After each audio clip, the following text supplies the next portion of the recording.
ikuti kajian berikutnya bersama Ustadz Ridho. Tafadhol Ustadz.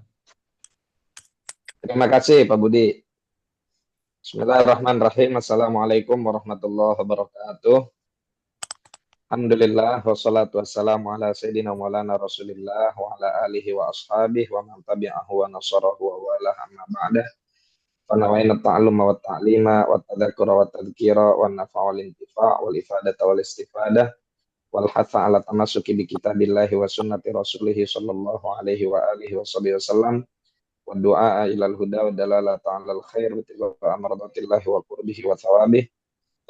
Subhanaka la ilma lana illa ma 'allamtana innaka antal alimul hakim wa la haula wa la quwwata illa billahil aliyil azim. Allahumma inna na'udzubika min ilmin la yanfa'u wa qalbin la yakhsha wa nafsin la tashba' wa 'ainin la tadma' wa 'amalin la turfa' wa min du'ain la yustajabu laha bi rahmatika ya arhamar rahimin. Allahumma inna nas'alukal ilma ladunni wal mashrabas safiyal hani ya wahhab ya ghani. Allahumma la sahla illa ma ja'altahu sahla wa anta taj'alul hazana idza syi'ta sahla. Allahumma sahhil lana hifdzal ulum wa hab lana wasi'atil fuhum bi jahi nabiyikal ma'sum. Yang saya hormati Bapak Budi Ramli beserta keluarga, wabil khusus istri beliau juga alhamdulillah yang senantiasa selalu ada mengajak kita semua untuk mentadabburi Al-Qur'an dan juga warisan Nabi Muhammad sallallahu alaihi wasallam. Mudah-mudahan semuanya selalu sehat walafiat. Yang saya hormati para Dewan Guru Taca Muslimat dan juga seluruh peserta Taca seluruh Indonesia. Mudah-mudahan semakin hari taat kita semakin nambah, berkahan kita semakin bertambah, kesehatan kita semakin baik untuk selalu berada dalam jalan ketaatan dan keridhaan Allah Subhanahu wa taala. Alhamdulillah pada pertemuan yang lalu kita telah membahas hadis yang pertama dari Kitabun Niyah. Sekarang kita masuk kepada hadis yang berikutnya, yaitu hadis yang diriwayatkan oleh Sayyidatina Aisyah radhiyallahu taala anha wa ardhaha. An ummil mu'minina radhiyallahu taala anha, Aisyah ummil mu'minina radhiyallahu taala anha qalat qala Rasulullah sallallahu alaihi wa alihi wasallam yaghzu jaisyun al-Ka'bata fa idza kanu bi baida minal ardi yuhsafu bi awwalihim wa akhirihim. Qalat qultu ya Rasulullah kaifa yuhsafu bi awwalihim wa akhirihim wa fihim aswaquhum wa man laysa minhum. Qala yuhsafu bi awwalihim wa akhirihim thumma yub'atsuna ala niyatihim muttafaqun alaih. Hadza lafdzul Bukhari. Baik. Hadis yang kedua ini diriwayatkan dari Ummul Mukminin Sayyidatina Aisyah radhiyallahu taala anha wa ardhaha. Siapa yang enggak kenal Aisyah? Terlalu kacau apabila seorang muslimah tidak mengenal Sayyidatina Aisyah.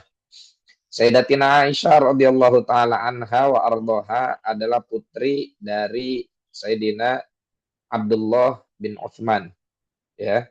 Sayyidatina Aisyah istri Nabi adalah putri dari Abdullah bin Utsman radhiyallahu taala anhu wa ardhahu. Mungkin ada yang kaget, lah bukannya itu anaknya Sayyidina Abu Bakar. Abu Bakar itu kunyah, nama aslinya Abdullah, ya. Abdullah bin Utsman atau Abdullah bin Abi Quhafah.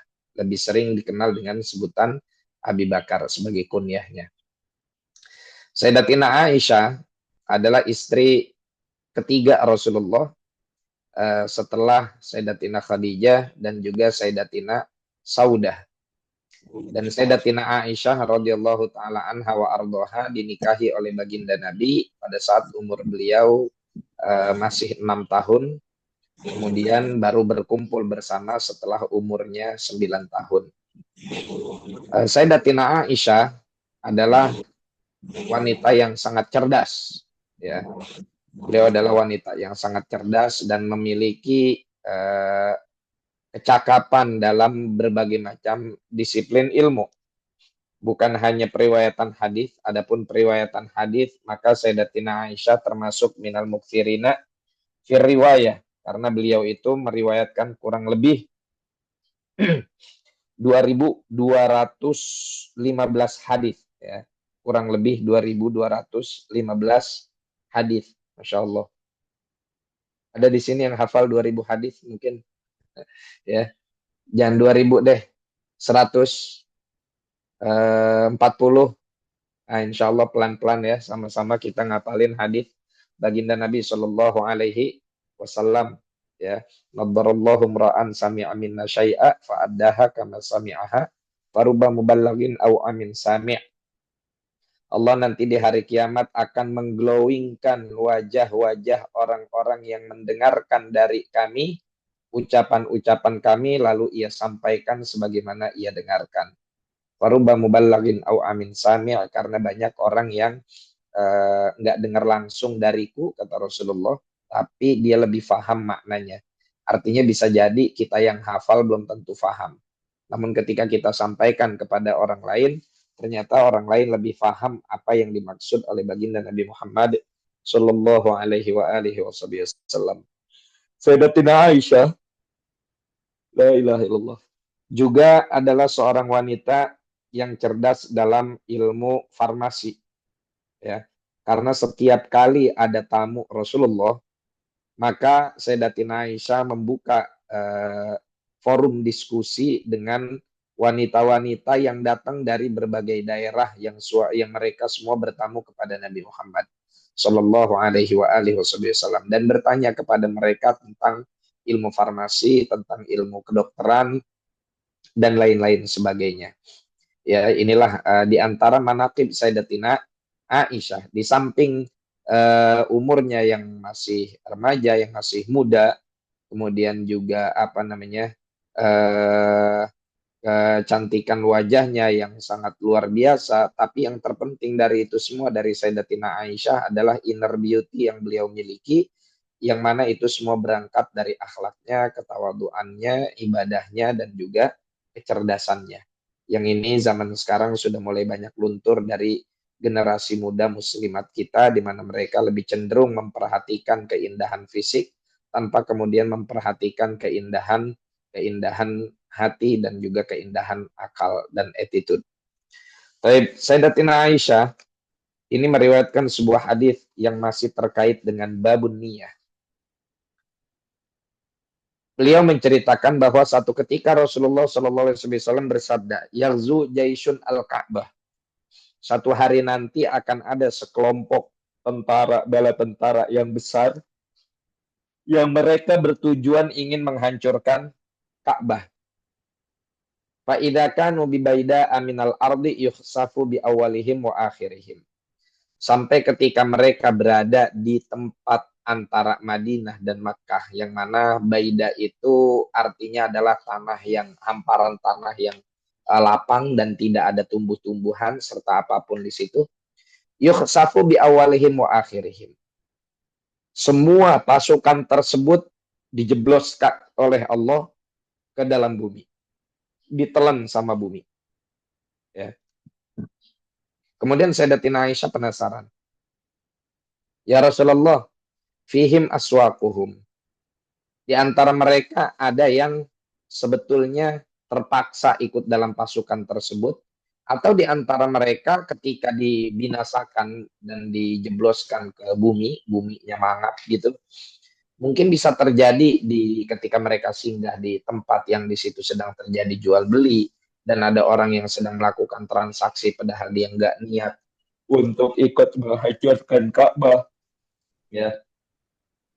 Waman laisa minhum, dan yang ada kemungkinan juga orang yang tenggelam yang ditelan bumi itu adalah bukan bagian dari mereka, bukan bagian bukan bagian dari mereka, bukan bagian dari pasukan tersebut. Tapi kenapa ikut tenggelam? Kenapa ikut ditelan sama bumi? Kemudian kata Rasulullah Shallallahu Alaihi Wasallam, yukhsafu bi awalihim wa akhirihim thumma yub'atsuna ala niyatihim. Betul mereka akan dijebloskan ke dalam perut bumi dari ujung sampai ujung. Akan tetapi yub'atsuna ala niyatihim, mereka akan dibangkitkan atas dasar isi hati mereka saat kejadian itu. Apa sih yang dimaksud dari hadis Nabi Shallallahu Alaihi Wasallam yang agung ini? La ilaha illallah. Sebelumnya mohon maaf ini. Nguap terus. Dari kemarin agak kurang istirahat. Malam ini juga nggak tidur. Ya, Alhamdulillah umat Nabi Shallallahu Alaihi Wasallam sedang berbahagia merayakan Maulid Nabi Muhammad Shallallahu Alaihi Wasallam di banyak daerah. Jadi kita juga ikut hadir. Walhasil beberapa hari ini agak kurang istirahat. Jadi mohon maaf kalau agak nguap-nguap dikit. Ntar juga berangkat lagi mungkin 7:30 ada Maulid juga. Baik, di sini ada beberapa hal, ada beberapa poin yang bisa kita ambil dari hadis ini. Yang pertama, satu waktu nanti Ka'bah itu akan menjadi target pemusnahan. Dan ini kalau kita lihat dari sejarah sudah beberapa kali ada upaya untuk menghancurkan Ka'bah. Mungkin yang paling sering kita dengar itu adalah peristiwa Abraha. Ya. Raja Abraha yang datang dari Son'a, dari Yaman, di tahun dilahirkannya baginda Nabi Muhammad sallallahu alaihi wasallam. Kemudian Allah dengan segala kuasanya mengutus burung ababil dan melemparkan batu-batu dari neraka Jahanam, ya, atau dari neraka Sijil kepada pasukan tersebut sehingga mereka lari tunggang langgang dan tidak jadi menghancurkan Ka'bah. Baik, ini di masa pra-Islam. Di zaman setelah Islam, apakah pernah ada kejadian seperti itu? Ada. Di antaranya kejadian di masa Sayyidina Ibnu Zubair. Ya, Abdullah bin Zubair Ibnul Awam. Ini terjadi di mana pada saat itu pasukan dari Yazid bin Muawiyah dari dinasti Bani Umayyah juga ingin membuat keonaran di sekitar Ka'bah terhadap Sayyidina Abdullah ibn Zubair dan fitnah itu telah berlalu. Tapi pasukan tersebut nggak dilenyapkan oleh Allah, tidak dilenyapkan kendati pun mereka melakukan keonaran di tengah Masjidil Haram dan bahkan menghancurkan Ka'bah. Terus beberapa ratus tahun setelahnya ada peristiwa Qaramitoh. Ya, peristiwa Qaramitoh ini adalah peristiwa di mana orang-orang yang termasuk salah satu dari sempalan kaum Khawarij, mereka sama membuat keonaran di tengah Masjidil Haram, bahkan sempat dalam kurun waktu kurang lebih 20 tahun lah mereka berhasil mencuri Hajar Aswad, ya. Kemudian beberapa kalau yang terdekat dengan kita itu sekitar tahun 70-an kalau nggak salah ya. Bapak Ibu bisa di search di Google itu pasukan Aiman Az-Zawahiri atau siapa itu, Allah alam agak lupa saya namanya, itu juga sama membuat keonaran di tengah Masjidil Haram dengan menembaki orang-orang yang ada di dalamnya sehingga konon diriwayatkan sampai-sampai aliran darah itu membanjiri Masjidil Haram. Tapi kenapa mereka-mereka ini kok nggak dimusnahkan oleh Allah Subhanahu wa Ta'ala? Ya, artinya nggak dilenyapkan. Berarti pasukan yang mana yang nanti dilenyapkan yang dimaksud dalam hadis ini? Tapi kata para ulama, pasukan yang manahnya wallahu a'lam. Maka dari itu Imam Ibnu Allan di dalam Dalilul Falihin mengatakan bahwa Allah yuhmala hadal hadis ila syakhsin muayyan. Jangan kemudian kita sematkan maksud hadis ini kepada satu pasukan tertentu.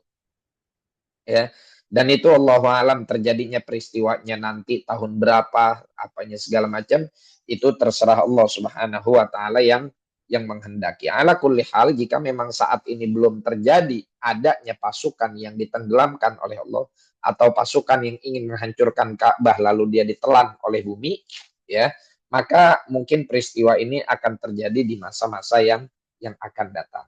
Baik, ini dari segi makna zahir di bagian pertama dari hadis ini. Kemudian yang selanjutnya, Sayyidatina Aisyah yang perlu kita bahas di sini. Ketika Rasulullah SAW bilang bahwasannya ketika pasukan tersebut ingin menghancurkan Ka'bah, mereka semua akan dibinasakan, ditenggelamkan. Maka ada iskal di sini dari Sayyidatina Aisyah. Iskal itu artinya ada satu yang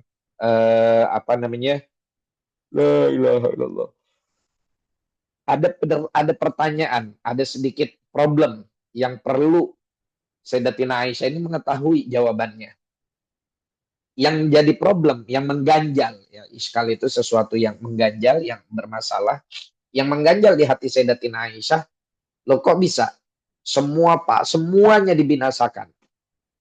Padahal kan nanti ada orang yang sebetulnya dia nggak mau ikut pasukan tersebut, tapi karena terpaksa, karena tekanan, karena ancaman, atau di dalamnya ada orang yang sebetulnya dia bukan bagian dari pasukan, tapi lagi datang jualan ke pasukan tersebut. Pasukan lagi datang, Ya. tiba-tiba di tengah jalan mereka istirahat, ya.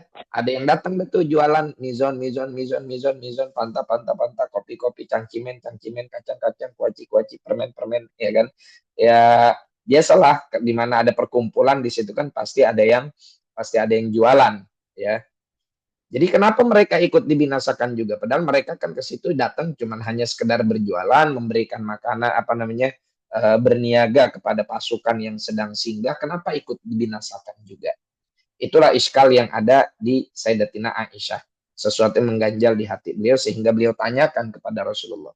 Bagaimana bisa ya Rasulullah semuanya dibinasakan padahal ada juga yang sebetulnya mereka dalam uh, posisi dan keadaan tersebut sejatinya mereka nggak punya salah apa-apa.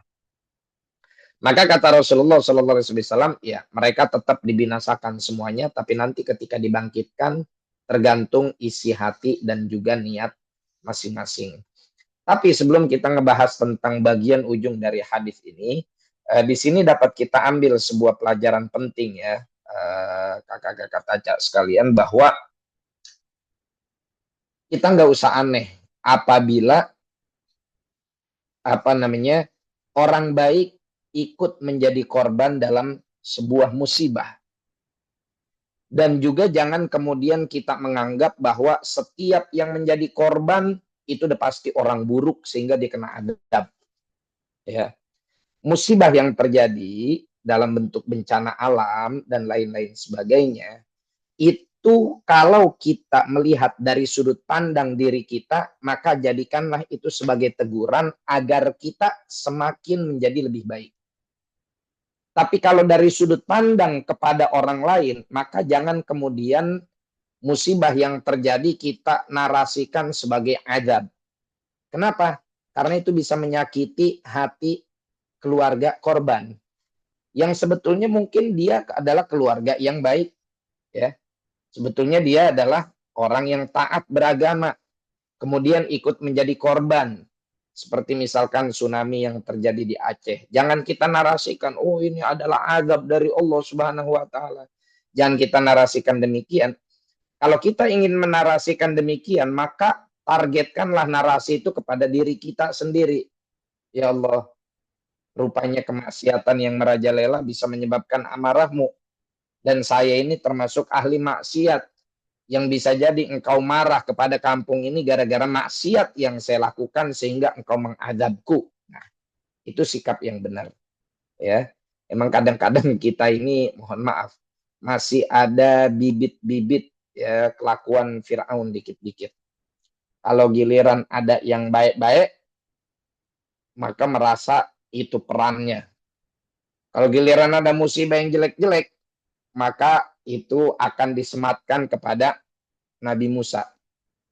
Ya, yang tusibuhum hasanatun qalu lana hadih wa in tusibuhum sayyi'atun yatayyaru bi Musa wa man ma'ah. Kelakuan Firaun kayak gitu. Kalau mereka dapat kebaikan, kalau ada kebaikan yang terjadi, walaupun bukan mereka yang mengidekan, bukan mereka yang menginisiasi, bukan mereka yang berbuat, terus apa kata mereka? Lana hadih. Ini adalah ide kita, ini adalah wacana kita, ini adalah kita yang mengeksekusi. Kalau bukan kita, nggak ada yang bisa berbuat kayak gini. Ini semua adalah hasil rancangan saya. Qalu lana hadih. Wa in tusibuhum sayyi'atun yatayyaru bi Musa. Firaun itu kalau dia punya masalah, ya, ada keburukan, maka apa yang terjadi? Yatayyaru bi Musa wa man ma'ah. Maka Firaun ini menyalahkan Nabi Musa. Gara-gara Musa nih kampung kita jadi rungsep begini, jadi berantakan begini. Nah ini dalam melihat musibah kita pun mesti demikian. Ketika musibah itu terjadi, kita ingin introspeksi diri, maka anggaplah bahwa musibah itu terjadi gara-gara dosa saya, sehingga saya harus segera bertaubat. Tapi kepada orang lain, jangan itu kita katakan sebagai azab, karena itu dapat menyakiti hati orang tersebut yang sejatinya mereka tidak ada niat untuk melakukan kemaksiatan. Yang pertama ini. Yang kedua adalah bahwa kemaksiatan yang dilakukan itu akan menyebab amarah Allah Subhanahu wa taala menimpa kepada siapapun, termasuk bahkan yang tidak ahli maksiat. Tapi bisa jadi kena musibah, ya. Tapi bisa jadi terkena musibah. Hanya saja yang membedakan apa? Yang membedakan adalah kondisi di saat musibah itu terjadi. Pada saat musibah itu terjadi, saya ini posisi saya, status saya sebagai orang yang sedang ngapain? Sedang berbuat apa? Ya. Kalau misalkan terjadi musibah, wal'iyadzubillah, nasallallahu salamul afiyah, mudah-mudahan Allah selamatin kita semua dan gak ada musibah yang berat-berat. Ya. Misalkan terjadi banjir, ya. Misalkan terjadi banjir, satu musibah, sehingga terkadang yang baik pun ikut hanyut, meninggal, ya. Nah, kebaikan orang yang baik tersebut, dia akan tetap berada pada kebaikannya. Meskipun dia meninggal, penyebabnya sama dengan yang dirasakan oleh orang-orang yang ahli maksiat.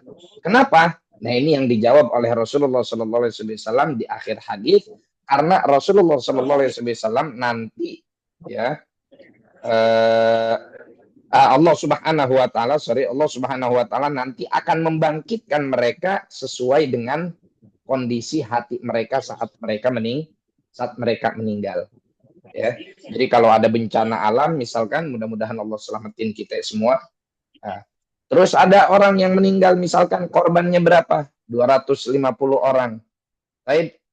Ini nanti akan dibangkitkan oleh Allah Subhanahu wa taala masing-masing dalam keadaan di mana pada saat dia meninggal, hati orang tersebut kondisinya bagaimana? Ya. Kalau pada saat dia meninggal sebetulnya dia adalah ahli taat, maka nanti dibangkitkan oleh Allah dalam golongan ahli taat. Tapi kalau seandainya dia meninggal dalam keadaan maksiat, ya sudah barang tentu dia akan masuk ke dalam kategori orang yang melakukan kemaksiatan. Nah, kata-kata Rasulullah yang bilang wa yub'atsuna 'ala niyatihim, dan mereka akan dibangkitkan sesuai dengan niat mereka masing-masing, ini menunjukkan kepada kita bahwa niat itu memiliki peran yang amat sangat luar biasa. Ya, itu niat. Dan kita nggak bisa nipu Allah. Kita nggak bisa nipu Allah. Niat kita mau ngapain nih? Niat kita sedang ingin berbuat apa?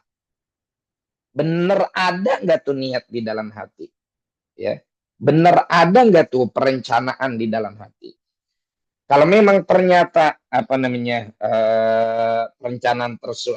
perencanaan tersebut terjadi yang tidak semestinya, maka Allah Subhanahu wa taala Maha mengetahui dalam hal ini. Oleh karena itu, perbaiki niat kita agar ketika yatina al-maniyah atau taktina al-maniyah, kita didatangi sama malaikat pencabut nyawa, malaikat Israel, untuk mematikan kita mati dalam keadaan husnul khotimah. Dan bentuk kematian itu maksudnya gini, orang meninggal karena tenggelam, ya, orang meninggal karena kecelakaan, itu hanya sesuatu yang dalam alam dohir Allah tampakkan, ya, yang ada di alam zohir Allah perlihatkan. Tapi selebihnya itu bergantung pada apa yang ada di hati masing-masing manusia. Nah, nanti baru di hari pembangkitan, di hari kiamat, ya, mereka akan dibangkitkan oleh Allah Subhanahu wa taala tergantung kondisi bagaimana mereka meninggal. Ada orang di masjid, ya. Meninggal dia di masjid. Apakah udah pasti husnul khotimah? Belum tentu. Siapa tahu dia di masjid, terus meninggal di masjid, baru habis dapat nyolong handphone jamaah, ya, nyolong gadget jamaah, terus dia kena serangan jantung, meninggal di masjid. Nah, apakah ini kemudian ahlul masjid? Enggak, ya. Ini tetap adalah orang yang apa namanya dia sedang memiliki niat yang jahat, niat yang buruk, walaupun meninggalnya di dalam masjid, walaupun meninggalnya di dalam masjid. Ada orang misalkan, ya, dia meninggal di tempat yang di situ banyak maksiat, ya, dia lagi jalan di satu lokalisasi misalkan, meninggallah dia di lokalisasi tersebut. Apakah pasti kemudian kita nilai dia sebagai orang yang sedang su'ul khotimah atau meninggal dalam keadaan husnul khotimah karena di situ adalah tempat lokalisasi? Belum tentu. Bisa jadi dia ke lokalisasi, dia malah lagi nyari nafkah yang halal, lagi nganterin gas ke kos-kosan, ya. Ada orang jualan gas dan dia menghantarkan gas tersebut, ada atau lagi menghantarkan pesanan apa, lagi jadi kurir misalkan nganterin paket. Jadi atau misalkan dia ngajar TPA yang ada di situ, ya, anak-anak yang hasil dari perzinahan waliyadzubillah tanpa memiliki ayah kandung statusnya kemudian diurus di situ, ya. Nah, yang ngurus ini, yang ngajar ini tiba-tiba meninggal. Apakah kemudian kita narasikan, oh itu Soul Khotimah meninggalnya di lokalisasi? Ya, enggak juga. Jangan dinarasikan demikian, karena bisa jadi dia berada di tempat itu sedang melakukan perkara-perkara yang diperbolehkan oleh Allah Subhanahu wa Ta'ala. Nah, maka dari itu, para jamaah taca sekalian, sekali lagi amat sangat penting kita untuk memperbaiki hati kita dan memasang niat kita dengan sebaik-baiknya, ya, supaya apa? Supaya kita masuk dalam harapan husnul khotimah. Karena kata Rasulullah sallallahu alaihi wasallam, ya mutul mar'u ala ma'asya alaih wa yuhsyaru ala ma mata alaih. Manusia itu akan meninggal dalam kondisi dan keadaan sebagaimana dia sering melakukannya. Artinya orang itu secara umum itu akan diwafatkan oleh Allah Subhanahu wa taala dengan keadaan mayoritas hidup dia. Kalau mayoritas hidupnya untuk taat, insya Allah wafatnya husnul khotimah. Ya, ya mutul maru ala ma'asya alaih wa yuhsyaru ala ma mata alaih. Dan dibangkitkan dalam kondisi di mana dia wafat. Bagaimana dia wafat? Ya, dalam kondisi bagaimana dia wafat. Kalau dia wafatnya dalam keadaan husnul khotimah, maka nanti begitu dia apa namanya dibangkitkan oleh Allah Subhanahu wa taala juga dalam keadaan husnul khotimah. Itulah kenapa kita nggak diperkenankan untuk banyak-banyak bikin maksiat. Takutnya lagi maksiat kita perbuat, tiba-tiba datang sesuatu yang memalukan kita, yang membuat kita pada akhirnya malu di hadapan Allah Subhanahu wa taala dan juga Rasulullah Shallallahu alaihi wasallam. Jadi dari hadis ini kita bisa ambil beberapa kesimpulan. Yang pertama adalah bahwa seringkali musibah yang Allah berikan itu dialami baik oleh orang-orang yang sezaman, ya, atau seringkali kehidupan kita ini ketika terjadi musibah, maka apa namanya musibah tersebut bisa dialami oleh siapa saja, baik oleh orang yang baik, orang yang ahli taat, atau orang yang ahli maksiat, ya, bisa jadi semuanya jadi korban. Yang kedua yang harus kita perhatikan, janganlah kemudian kita jadi ahli maksiat sehingga memancing amarah Allah yang menyebabkan pada akhirnya orang yang enggak bersalah pun ikut terkena musibah tersebut. Ya, ikut terkena musibah tersebut. Jadilah hamba Allah yang senantiasa berbuat baik sehingga kalaupun nanti memang pada akhirnya harus ada musibah, itu karena disebabkan oleh dosa orang lain, bukan karena dosa kita. Gitu. Sehingga kita tidak terbebani oleh tanggungan itu. Yang ketiga adalah bahwa kita harus senantiasa memperbaiki niat kita di dalam setiap amal perbuatan kita, di dalam setiap tindak tanduk dan juga perilaku kita, karena amal baik inilah yang akan menjadi sumber kekuatan untuk menghantarkan amal kita kepada Allah, diterima. Dua pertemuan yang lalu kita telah bahaskan ya firman Allah, la yanalallaha luhumuha wala dima'uha walakin yanaluhut taqwa minkum, ya. Kurban yang kamu sembelih, darah yang mengalir dari sembelihan kurban tersebut itu nggak akan sampai kepada Allah. Dagingnya, darahnya nggak akan sampai kepada Allah. Nggak akan. La yanalallaha luhumuha wala dima'uha walakin yanaluhut taqwa minkum. Akan tetapi yang sampai kepada Allah adalah ketakwaannya. Daging bisa habis dimakan oleh siapapun.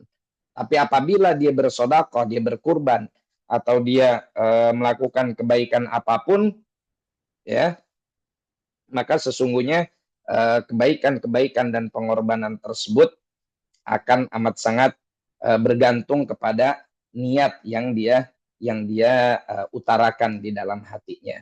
Oleh karena itu, jangan sampai kita menjadi penyebab adanya amarah Allah. Teruslah jadi pribadi yang berbuat kebaikan semaksimal mungkin. Wallahu a'lam bishawab. Mohon maaf untuk pertemuan kali ini mungkin kita bahas satu hadis saja ya. Langsung kita buka sesi tanya jawab. Masya Allah, Alhamdulillah. Terima kasih Ustadz atas pembahasan tentang niat ini. Ya, mungkin nanti juga kita pengen tahu nih, Ustadz, gimana caranya supaya namanya niat yang kita keluarkan ini niat yang lurus-lurus aja, Tat, gitu. Ya kan, gimana caranya? Apakah kita perlu riyadhah? Apakah perlu usaha-usaha bahwa setiap niat yang kita keluarkan ini terbilang lurus gitu, Ustaz? Baik. Ya. Ahsan, barakallahu fikum. Terkait masalah niat yang lurus, kita bisa mencontoh itu dari para ulama. Ya, dari para ulama setidaknya mereka mengajarkan bagaimana sih kita seharusnya menyusun sebuah niat, ya. Yang paling pertama, di dalam setiap amal perbuatan kita, maka yang kita tujukan dari amalan tersebut adalah qasdu wajhillahil karim. Mengharapkan keridhaan Allah Subhanahu wa taala. Ya. Itu yang harus kita tanamkan dan ini adalah niat yang paling lurus. Selebihnya ada niat-niat yang sebetulnya itu adalah bagian dari doa. Tapi dimasukkan di dalam niat kita. Misal gini, saya sholat, ya, sholat sunnah atau puasa sunnah. Ya Allah, saya puasa sunnah, niat menggapai keridhaan-Mu. Sekaligus saya niatkan puasa sunnah ini agar dari tirakat puasa sunnah saya, anak saya lulus sekolah, atau lulus ujian, atau lulus tes apa dia sedang melakukan tes. Anak saya diberikan ketaatan oleh Allah.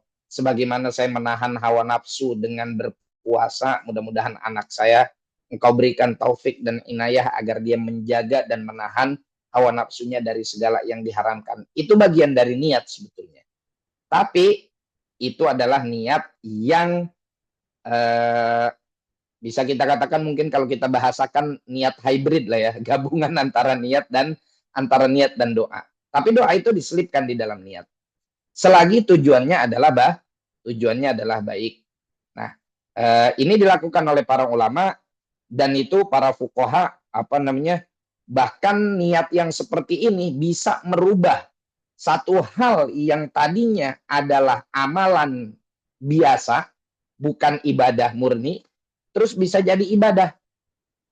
Misalkan Bapak Ibu makan, ya, makan. Kita keseringan kalau makan itu cuman apa? Cuman baca doa aja. Yang doa datang dari Nabi, Allahumma barik lana fima razaqtana wa qina adzabannar. Itu sangat bagus, ya.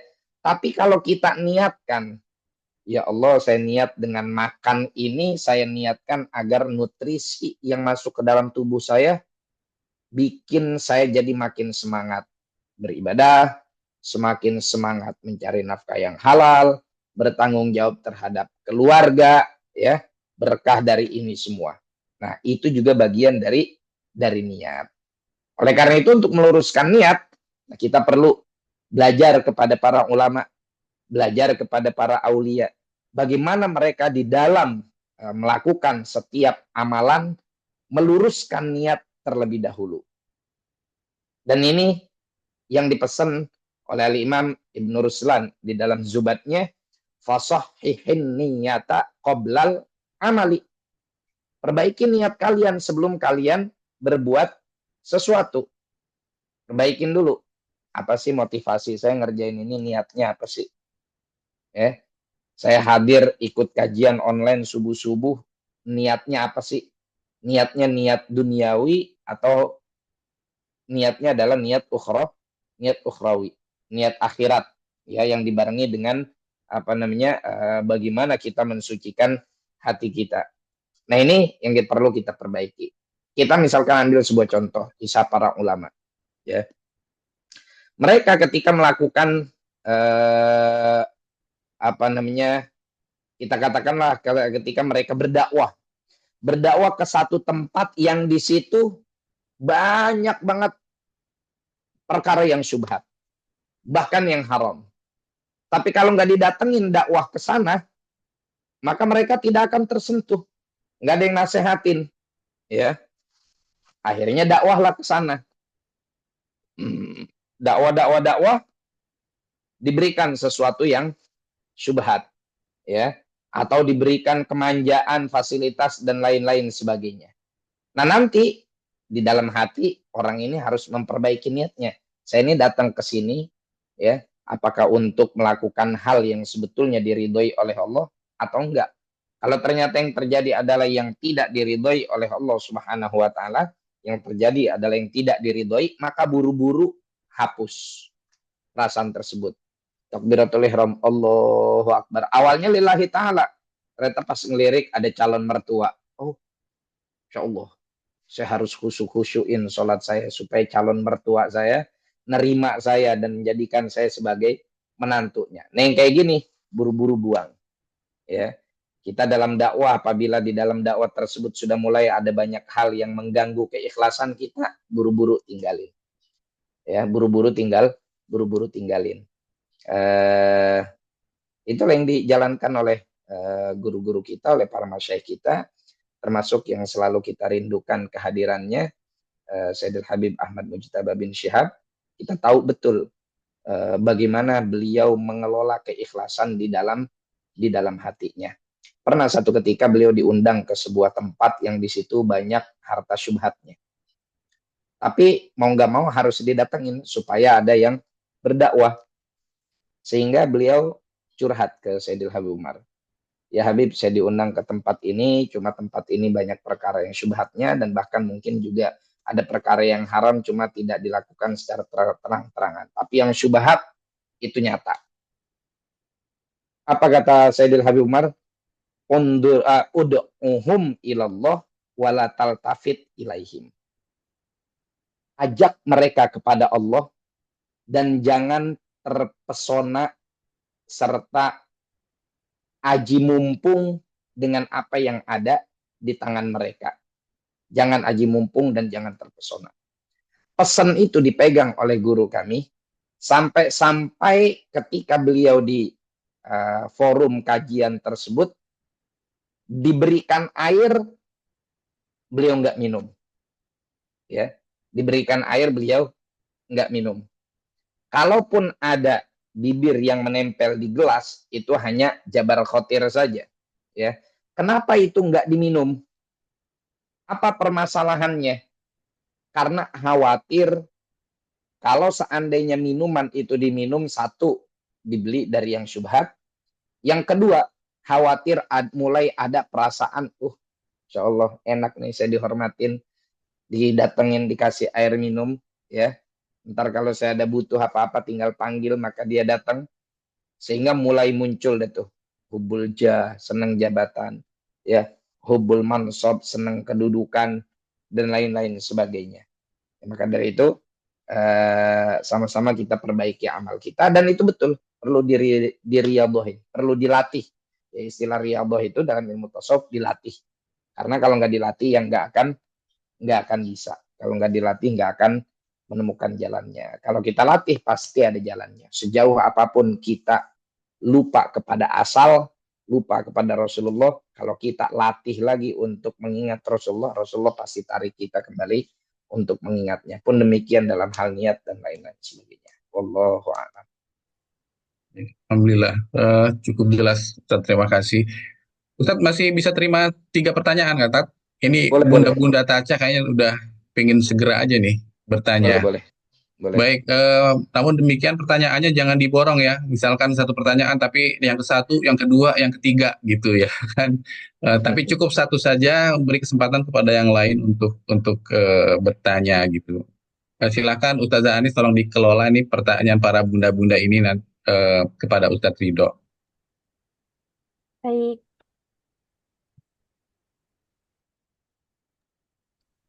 terima kasih Ustadz Ridho, Masya Allah, luar biasa sekali untuk kajian kita pada pagi hari ini. Langsung saja kepada bunda-bunda yang sudah memiliki atau penasaran nih terhadap sesuatu tentang niat, atau mungkin boleh tentang kehidupan sehari-hari yang berhubungan, atau mungkin ada penasaran sesuatu yang lain juga boleh. Mungkin ada yang mau raise hand dulu atau langsung dibuka mic-nya? Silakan.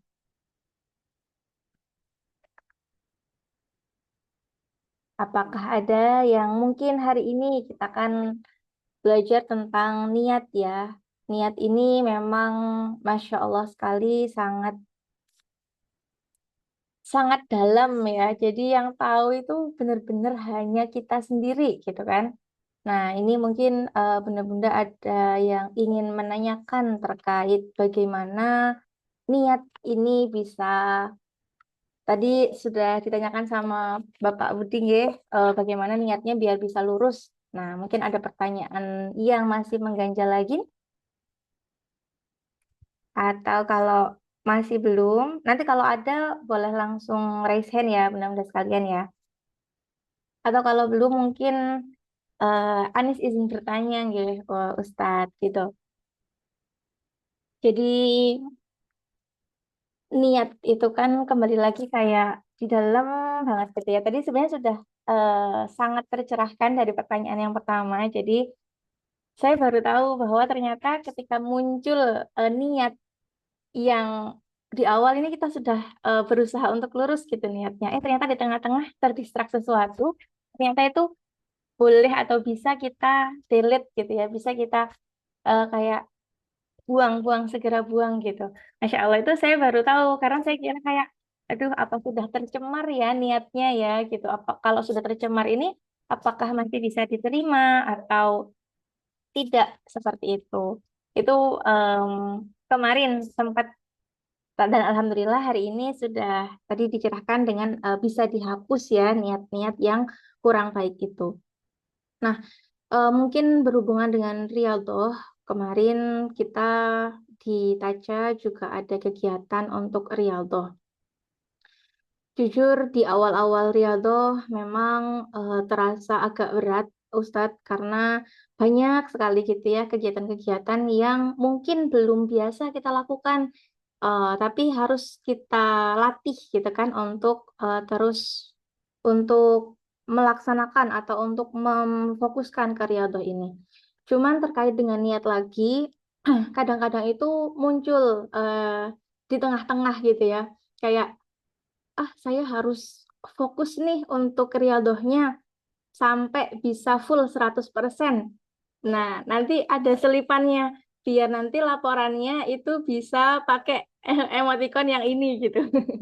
Nah, niat-niat seperti itu tuh mungkin yang ingin saya tanyakan bagaimana sih cara kita mengelola kesadaran agar kita itu bisa terus berlatih bahwa oh ini tuh niatnya saya kayaknya agak melenceng deh harus dihapus.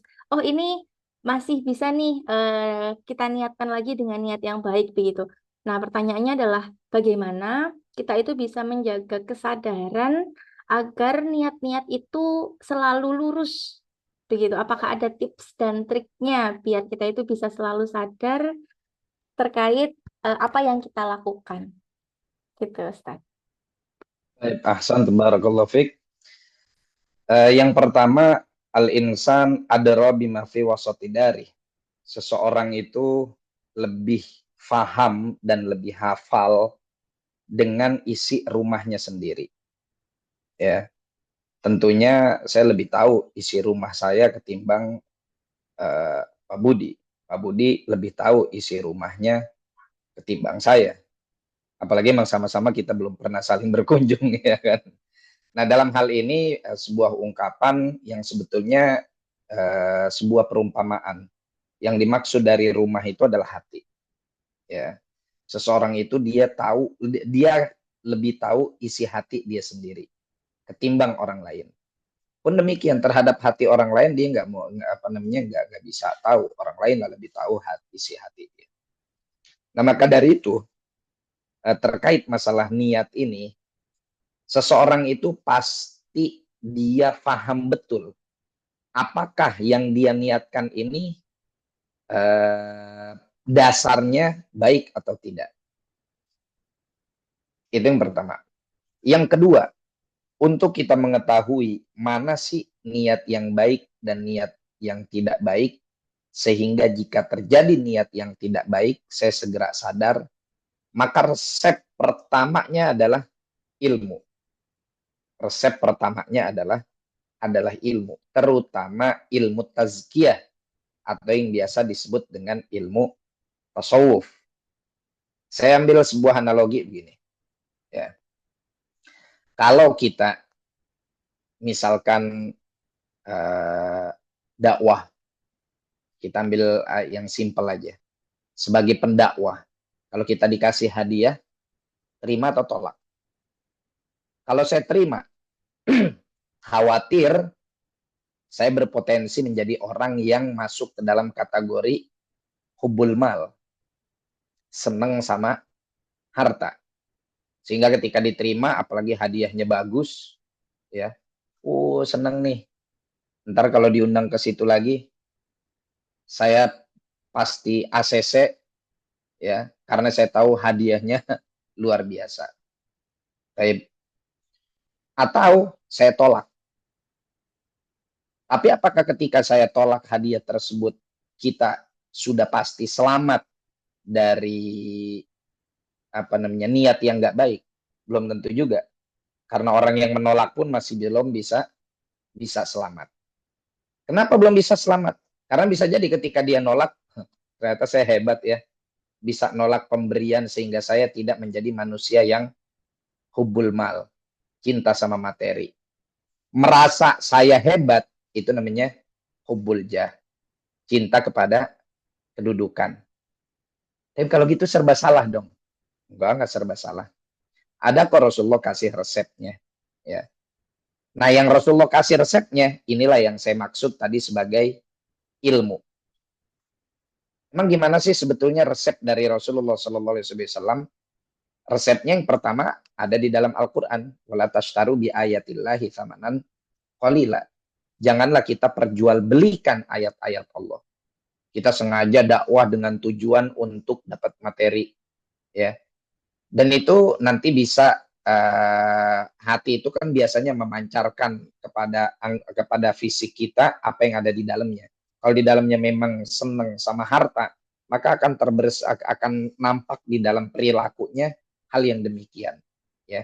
Seperti misalkan rautu wajahnya berubah, atau mimik mukanya berubah ketika misalkan yang dia harapkan dari harta tersebut tidak sesuai dengan keinginannya. Itu sebagai contoh aja. Itu yang pertama, wala tasyaru bi ayatillahi tsamanan qalila. Artinya kita jangan perjualbelikan. Oh enggak, saya enggak memperjualbelikan kok. Tapi ini ada hadiah. Hadiah itu kan bukan baik, bukan jual beli. Kalau jual beli kan memang dari awal saya mensyaratkan pokoknya kalau saya yang dakwah harus sekian. Tarifnya harus sekian. Kalau nggak sekian saya nggak datang, ya. Jemputannya harus Alphard, kalau nggak Alphard saya nggak datang, dan lain-lain sebagainya. Itu udah jelas dikatakan oleh para ulama sebagai istirak bi ayatillah, jual beli ayat-ayat Allah. Tapi kalau hadiah Ada nggak resepnya? Ada. Ada nggak ilmunya? Ada. Ini sebagai contoh aja ya. Ilmunya mana? Dulu Sayyidina Umar bin Khattab dikasih hadiah sama orang. Kemudian Sayyidina Umar bin Khattab menolak. Nggak mau. Apa kata Rasulullah? Kalau dikasih hadiah tuh terima. Insi tak tamawal tadihi, insi tak tasodak tadihi. Selebihnya setelah kamu terima terserah kamu. Kalau kamu mau jadiin itu harta kamu, kamu manfaatkan, kamu gunakan, silahkan. Kalau kamu pengen sedekahkan lagi ke orang lain, silahkan. Artinya gambaran besarnya, dalam hal ini Rasulullah nyuruh kita kalau ada orang ngasih hadiah, kita terima. Nah, nanti reaksi hati kita ketika menerima hadiah tersebut bagaimana? Kalau reaksi hati kita ketika menerima hadiah tersebut, yes, enak nih hadiahnya gede, pokoknya ntar kalau ada ini kita ke situ, kalau apa namanya yang lain dibelakangin aja. Nah, ini udah masuk lagi kepada penyakit tadi. Tapi kalau dia tetap kondisi hatinya stabil, dikasih hadiah, dia bersyukur kepada Allah, berterima kasih kepada yang memberikan. Enggak dikasih hadiah pun, dia akan tetap memasang apa namanya sikap dan perilaku yang sama. Sikap dan perilaku yang sama terhadap orang tersebut. Enggak ngebenci karena enggak ngasih hadiah.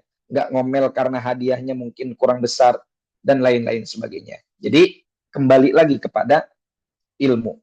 Ya, khususnya adalah ilmu tarbiyah, ilmu akhlak, ilmu tasawuf. Ya, itu sebetulnya ilmunya sama aja. Cuma namanya aja yang berbeda. Nah, dengan ilmu inilah kita jadi diterangi mana sih sebetulnya perkara yang benar, sikap yang baik, yang seperti apa. Nah, itu. Selebihnya, ya udah, tinggal kita atur aja ritme hati kita, kondisi hati kita. Oh, ini bener nggak nih? Ukur dengan tolak dasar, dengan tolak ukur ilmu. Kayaknya salah. Maka harus kita tinggalkan. Ya, harus kita tinggalkan.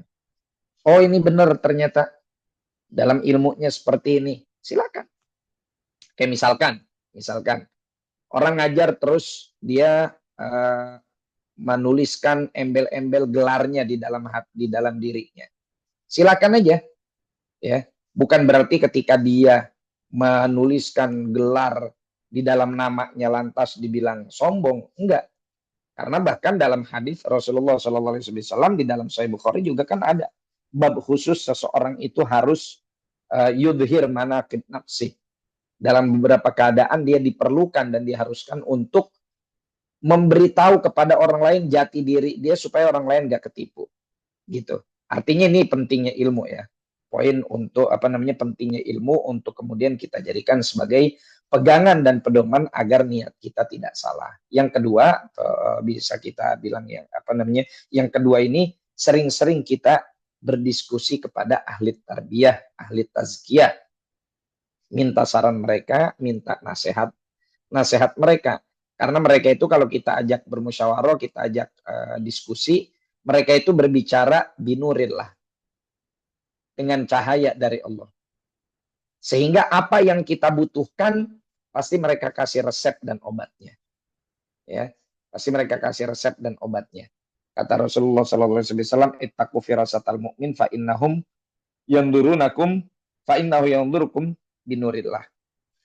Kamu harus menjaga dirimu, memperisai dirimu dari firasat seorang mukmin.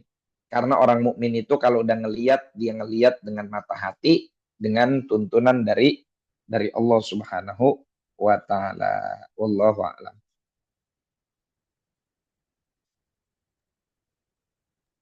Terima kasih Ustadz Ridho, Masya Allah. Nggih, berarti sekali lagi memang ilmu, kemudian sering-sering diskusi, mungkin bisa jadi kayak yang tadi nggih, pada akhirnya Habib Ahmad Mujtaba menemukan dari Habib Umar. Jadi memang ada nasihat yang bisa terus dipakai begitu nggih. Baik, ini Bunda Kartika sudah raise hand. Monggo Bunda. Assalamualaikum warahmatullahi wabarakatuh, Ustadz Ridho dan bunda-bunda sekalian. Alhamdulillah kesempatan pada pagi hari ini bisa menuntut ilmu lagi. Langsung saja ke pertanyaan, Ustadz, apakah niat itu terbatas? Maksudnya dilakukan sebelum melakukan sesuatu, saat melakukan sesuatu, ataukah sesudah melakukan sesuatu? Dan apakah, misal contoh, saya seringnya begini Ustadz, saya baca murojaah itu, saya niatkan terutama Yasin kepada almarhum orang tua saya gitu kan.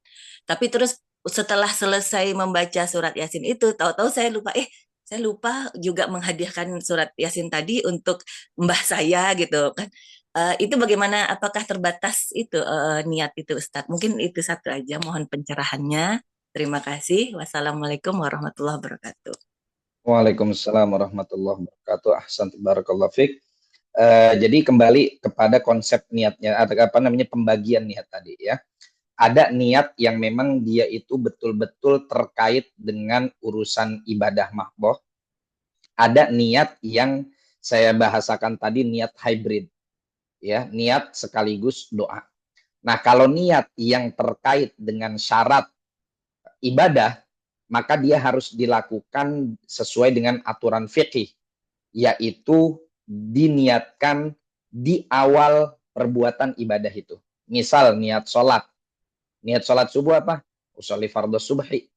Nah, kapan kita utarakan niat tersebut? Saat kita takbiratul ihram. Kalau niat itu adanya sebelum takbiratul ihram, maka sholatnya nggak sah. Atau niatnya setelah takbiratul ihram, ibu takbiratul ihram dulu, Allahu Akbar, di hati nggak naruh niat apa-apa. Baru setelah Allahu Akbar, aku mau sholat subuh Nah itu nggak sah niatnya.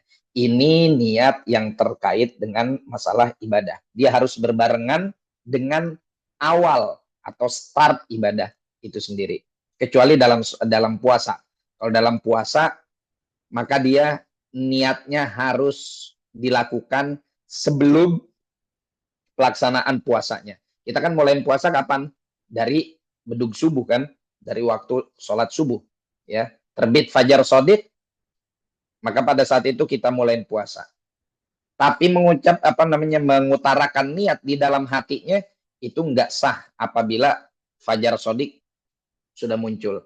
Tapi mulai dari kapan? Mulai dari terbenamnya matahari sampai sesaat sebelum fajar shodiq muncul. Itu yang niat di dalam puasa ada pengecualian, dia harus diutarakan sebelum pelaksanaan ibadahnya. Adapun niat yang saya bahasakan tadi sebagai niat hybrid, ya, niat hybrid tadi gabungan antara niat dan doa. Saya niatkan bacaan ini untuk fulan wa fulan wa fulan. Maka itu bebas dilakukan. Mau sebelumnya, di tengah-tengah, atau setelahnya. Misal, saya berpuasa sunnah besok hari Senin. Malam, saya niatin puasa sunnah saya. Mudah-mudahan puasa sunnah saya ini Allah terima dan Allah jadikan berkah puasa sunnah saya, anak saya jadi nurut. Tadinya anaknya, Masya Allah, susah banget dinasihatin. Nah, ini kan niat. Ketika dia melaksanakan puasa, saya niatin puasa saya ini mudah-mudahan juga supaya suami saya juga nurut. Ternyata anaknya nggak nurut, suaminya juga nggak nurut. Ya saya niatkan supaya suami saya selalu dijaga oleh Allah dalam pekerjaannya, gitulah. Ya, itu boleh. Setelah puasa, ya Allah jadikanlah puasa yang tadi saya lakukan, saya niatkan pahalanya untuk keberkahan keluarga saya misalkan. Itu juga boleh. Jadi tergantung jenis niatnya, Bu ya. Kalau niatnya itu terkait dengan syarat ibadah, ya, maka dia harus dilakukan dalam aturan fikih tadi. Tapi kalau niatnya niat hybrid tadi, yang niat gabungan, sebetulnya dia bahasanya aja niat, tapi intinya adalah berdoa kepada Allah dengan bertawasul atas atas amal soleh yang dilakukan, maka itu boleh dilakukan sebelum amal, sesaat amal, dan setelah amal. Wallahu a'lam.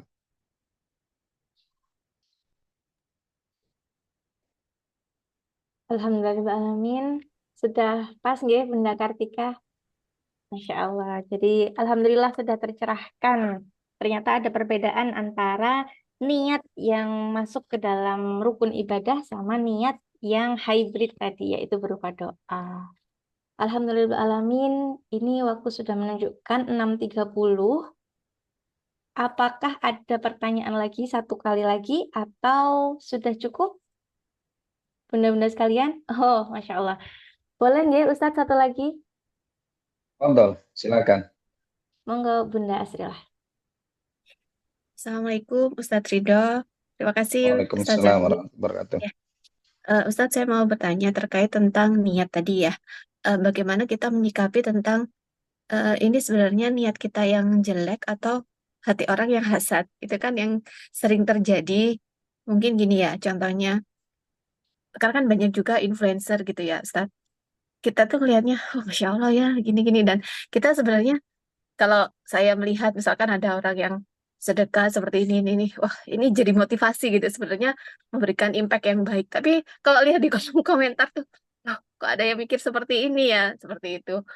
Jadi itu sebenarnya niat yang kurang baik atau niat yang kurang baik itu nyampe ke orang yang melihat atau mungkin hati orang itu aja yang hasad. Terus lagi, misalkan seperti ini ya, kita ada kajian, kemudian kegiatan-kegiatan di Taca kan pasti ada dokumentasi dan kita share gitu kan, dan niatnya untuk syiar. Pernah juga sering seperti itu sehingga banyak juga teman-teman yang itu apa kan niatnya kita kan syiar gitu. Ada juga pernah yang di kolom komentar rahasiakan amalmu gitu. Jadi saya tuh kayak kaget tuh. Ya Allah, terus besok-besoknya kayak mau nge-share tuh.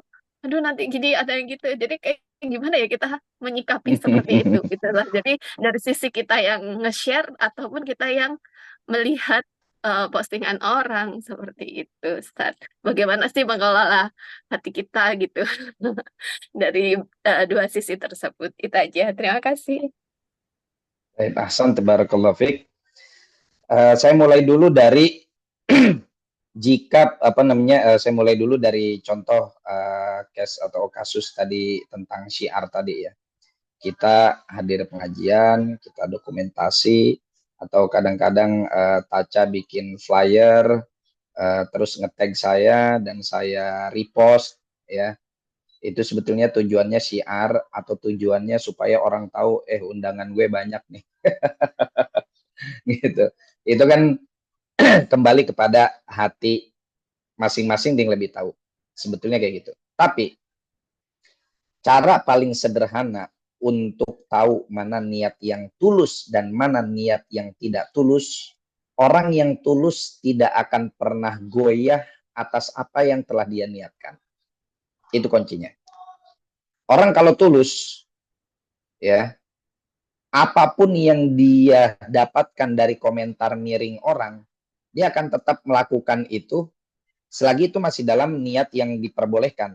Seperti misalkan tadi kita mensiarkan ya, kita mensiarkan kajian kita mensiarkan aktivitas kegiatan kita di sini. Yang di situ ada foto, ada dokumentasi, ada macam-macam lah. Misalkan juga kegiatannya bukan hanya ngaji tapi ada donasi. Tujuan kita apa? Tujuan kita syiar. Baik, syiar untuk mengajak orang lain supaya melakukan kebaikan. Pertama. Yang kedua, syiarnya untuk ikut berperan menyemarakan dan memperbanyak konten-konten kebaikan dan keagamaan di media sosial. Ya. Jangan sampai lebih banyak konten keburukan karena peperangan kita ini sekarang bukan hanya di dunia nyata tapi di dunia maya juga kita berperang dengan ahlul batil. Nah, kalau kita orang yang ikhlas dalam syiar tersebut, kita pertama tidak akan mudah goyah dengan ucapan orang. Ciri orang gak ikhlas itu baper. Orang baper itu ciri, atau baper itu adalah ciri dia gak ikhlas. Tapi orang kalau ikhlas, dia dibilang sombong, dia dibilang pamer, dia dibilang ria, dia akan tetap lakukan itu. Kenapa? Tujuan saya Allah kok. Saya nggak ria kok. Itu yang pertama. Yang kedua, ciri orang yang ikhlas adalah jika keadaan kemudian menentukan dia harus tertutupi dan tidak tidak terungkap perannya, maka dia juga tidak akan goyah. Ini ciri orang yang ikhlas. Ketika dia di keadaan takdir memaksa dia untuk pada akhirnya tertutupi, maka dia nggak akan goyah. Yang penting syiar berjalan. Mau di situ ada foto saya, nggak ada foto saya, mau nama saya disebut atau nggak disebut, mau kemudian saya dikatakan yang saya hormati atau saya tidak dikatakan yang saya hormati, mau nulis nama saya disebut gelarnya atau nggak disebut gelarnya, dia nggak akan baper, nggak akan marah, dan dia akan tetap bahagia. Yang penting intinya adalah kegiatan syiar tersebut berjalan. Lain halnya jika kita niatnya syiar kok, terus begitu upload dokumentasi yang nggak ada foto kita, kok nggak ada foto gue nih? Seharusnya ada tuh. Mulai enggak tuh iblis masuk ke dalam hati kita. Ya tuh bilangin lagi adminnya, seharusnya ada foto kamu, karena kan motonya juga pakai HP kamu yang bobanya 3. Masa kamu yang punya HP nggak ada di dalam uploadan tersebut? Kamu kan yang menginisiasi foto tersebut. Kalau nggak ada inisiasi kamu, nggak ada kamera kamu, nggak bisa. Mulai iblis menggoda. Tapi kalau orang yang ikhlas, dia nggak masalah. Ada di atas panggung atau di belakang panggung, ada di depan layar atau di balik layar. Selama tujuannya adalah syiar, silahkan. Termasuk adalah syiar-syiar kebaikan, konten-konten kebaikan, konten-konten berbagi dan lain-lain sebagainya. Kalau memang harus dikontenkan, silakan ya, dalam rangka syiar. Tapi kalau kita boleh sampaikan pesan dari beberapa guru kita, kalau kita ingin mengkontenkan kebaikan, maka kontenkan salurannya tanpa harus memajang orang yang kita berikan, ya, tanpa harus memajang orang yang kita berikan. Tapi lagi-lagi ranah ini ranah ikhtilaf, ya.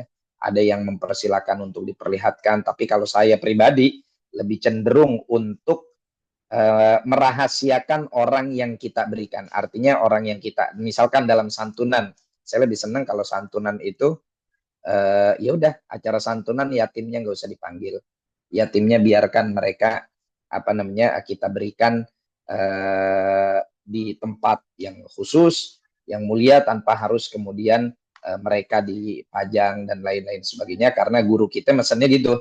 Tapi kalau memang misalkan mau dalam rangka transparansi misalkan dan lain-lain sebagainya, biar ada dokumentasi, ya silakan aja. Itu ranah ijtihad dan ada khilaf di situ, silakan mau ambil yang mana. Yang penting itu tadi konsepnya. Satu, jangan goyah dengan cibiran, ya, dipuji tidak tidak meninggi, ditendang tidak tumbang. Yang kedua, orang yang ikhlas tadi dia nggak akan mudah baper, nggak akan baperan lah. Dan yang penting bagi dia syiarnya jalan. Mau ada dianya, nggak ada dianya, yang penting syiar tersebut berjalan. Dan ini yang kita lihat dari guru-guru kita. Berapa sering guru-guru kita itu, masyayikh kita, ketika mereka ditanggung jawabkan sebuah amanah untuk mengadakan sebuah acara yang besar, ya, tiba-tiba begitu acara jadi, beliau terlupakan.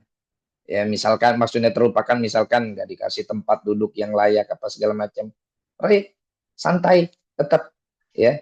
Nggak apa-apa mau duduk di depan di sofa kah, mau duduk di kursi jamaah kah, atau kalau perlu duduk di parkiran, nggak masalah. Yang penting acara berjalan dengan lancar. Wallahu a'lam. Alhamdulillahirrahmanirrahim. Jazakallah khair. Ustadz Ridho, Masya Allah hari ini luar biasa sekali untuk kajian kita, baik materinya berupa hadis yang kedua, juga dari pertanyaan-pertanyaan bunda-bunda sekalian. Untuk selanjutnya, ini apakah ada mungkin dari Pak Buki? Sudah cukup. Kasihan Ustadz Ridhonya harus istirahat itu kayaknya. Dari tadi Betul. nguap-nguap dulu. Masya Allah. Mohon maaf, mohon maaf. Saya dari malam Kamis ya, dari malam Masya Kamis Allah. tidur 2 Ya, jam, Ustadz. 2 jam, 2 jam. Waduh, Masya Allah. Ini Sempat kapan-kapan kita harus ngadain offline ini, Ustadz. Jangan online terus Bismillah, nih. Bismillah, Nanti kita niatin ya, Ustadz. Bismillah, Insya Allah. Iya, Insya siap. Allah. Iya, baik. Ustadz, terima kasih banyak atas kesempatan ilmunya yang diberikan kepada kami semua ini. Insya Allah nanti mudah-mudahan bermanfaat bagi kita ya Ya Rob. untuk menjalani kehidupan yang tambah susah, Ustadz. Gitu, tambah Allah banyak cukup. ininya juga mungkin setan dan iblisnya juga rankingnya dari tahun ke tahun tambah gelar, mungkin profesor semua ini, Ustadz. Ya kan, Di-upgrade terus kita iblisnya, Sat. upgrade terus, iya, menjelang akhir zaman, Masya Allah. Jadi dengan tuntunan ilmu, mudah-mudahan kita tidak terjerumus dalam kebodohan dan juga Ya akhirnya Rob. eh, ya kita terpeleset gitu ya. Jadi tetap semangat untuk menuntut ilmu. Ustadz, terima kasih banyak atas Allah ikrimakum. kesempatan. Insya Allah Allah nanti kita ikrimakum. ketemu di bulan depan ya Ustadz ya. Bismillah, Insya Allah. Mudah-mudahan sehat-sehat selalu kita semua Ustadz. Amin, amin. Wa antum Baik, kadzalik. terima kasih Ustadz. Allah Barakallahu fikum. ikrimakum. Amin. Baik, terima kasih Hmm. Bapak Budi Ramli. Mungkin kita bisa tutup dengan doa mungkin dari Ustadz Ridho. Fatih bil Mohon qabul wal iqbal wa salahi kulli ahwal hadrati sayyidina Rasulullah sallallahu alaihi wasallam maula bilal badr mutalal. Allah ta'ala yaftah lana futuhal arifin wa rizquna kamal al ikhlas wa laqina sabit aqdamana ala qadamil habibil amin wa nawir qulubana wa arwahana wa jasadana wa jawarihana wa diyarana wa qurana wa buyutana wa binuril Qur'an nuril ma'rifah nuril ikhlas wa nuril yaqin wa nuril kamalin mutabah bi sayyidil mursalin. Allahumma ja'alna min ibadika salihin al mukhlisin al-muflihin al-falihin al-munjihin birahmatika ya arhamar rahimin wa ansyur hadhihi barakat wal khairat ila jamil ummatil islamiyah wa barik ashabana wa ahbabana wa man khadama hadhihi al-jam'iyah wa hadal majma' Allahumma kama jama'tana fi hadal majma'in mubarak ijma'na qadan jami'an tahta rayati Rasulillah sallallahu alaihi wa alihi wasallam. Allahumma inna nas'aluka ilman nafi'an wa fahman nabiyyin hadal mursalin wa hamal malaikatil muqarrabin ala hadhihi niyya wa ala kulli niyatin salihah wa ila hadratin Nabi Muhammad sallallahu alaihi wa alihi wasallam bisiril Fatihah. A'udzu billahi minasyaitonir rajim. Bismillahirrahmanirrahim. Alhamdulillahirabbil alamin arrahmanir rahim maliki yaumiddin. Iyyaka na'budu wa iyyaka nasta'in ihdinas siratal mustaqim.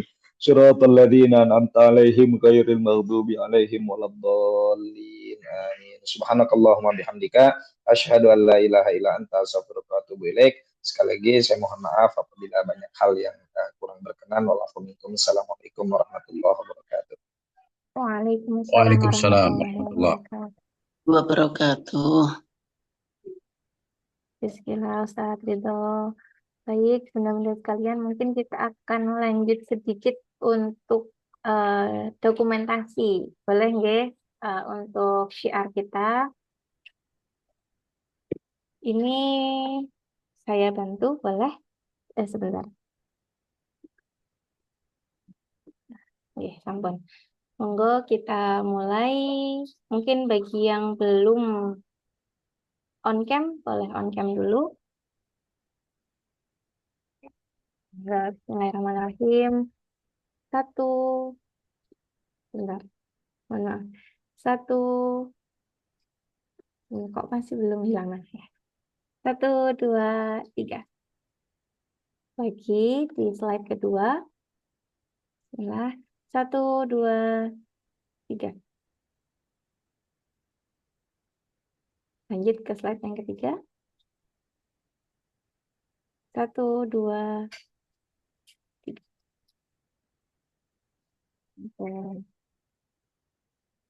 Alhamdulillahirrahmanirrahim. Alhamdulillahirrahmanirrahim. Alhamdulillahirrahmanirrahim. Terima kasih kepada Ustadz Ridho